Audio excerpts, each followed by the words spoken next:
हाँ जी भाई, की हाल ने सारिਆਂ ਦੇ ठीक ठाक हो?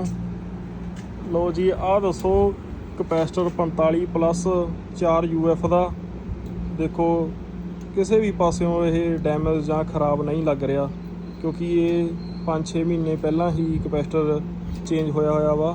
ਤੇ ਹੁਣ ਦੇਖੋ ਨਾ ਕੋਈ ਆਇਲ ਵਗੈਰਾ ਆਇਆ ਹੋਇਆ ਤੇ ਨਾ ਹੀ ਇਹ ਫੁੱਲਿਆ ਹੋਇਆ ਵਾ। ਦੱਸੋ ਇਸ ਦੇ ਖਰਾਬ ਹੋਣ ਦਾ ਕੀ ਰੀਜ਼ਨ ਆ? ਜਿਨ੍ਹਾਂ ਨੂੰ ਵੀ ਪਤਾ ਕਮੈਂਟ ਦੇ ਵਿੱਚ ਜ਼ਰੂਰ ਦੱਸਿਓ।